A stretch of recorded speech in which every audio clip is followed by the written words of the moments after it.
Olá, meus amigos da RBA. Eu acabo de ler uma coluna esportiva no jornal Estado de São Paulo e me lembrei dos meus anos de narrador de futebol, narrador de rádio. No Estádio Olímpico, em Porto Alegre, eu convivi, na cabina, e um membro da Suprema Corte de Justiça do Brasil a poucos metros, torcedor do Grêmio.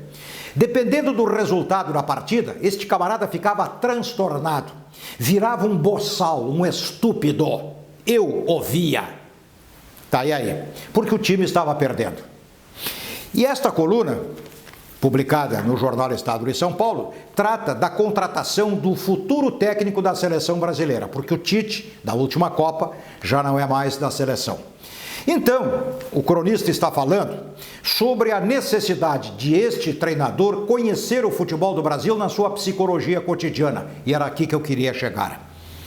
Ele diz que derrotas no Brasil fazem desmoronar qualquer castelo. O brasileiro aceita de tudo um pouco, menos derrota no futebol. Ele invade o campo, ele surra o treinador ou um jogador, se for o caso. Ele exige a demissão do treinador, camarada competente muitas vezes, mas perdeu 2 ou 3 jogos. Então, esta história me faz lembrar do seguinte e do paradoxo brasileiro. Nós brasileiros não aceitamos a derrota do nosso time, mas aceitamos eleger ordinários, vagabundos, camaradas que não vão fazer aquilo que deviam fazer e têm que fazer. Isso é histórico no Brasil.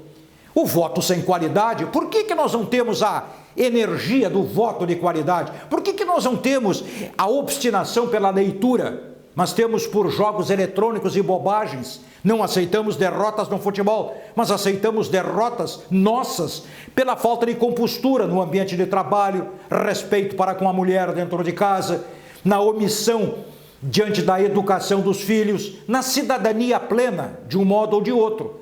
Nisto, vou dizer o coletivo, faltamos.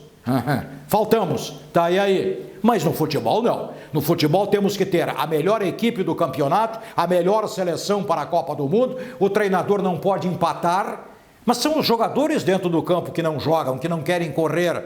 Não importa. Ele que representa o grupo tem que ser demitido. E assim, como aquele membro da Suprema Corte que ficava transtornado porque o Grêmio estava perdendo. E aí, o pior, ele se voltava contra nós, os narradores de futebol, como se fôssemos os culpados. Ah, se fosse hoje.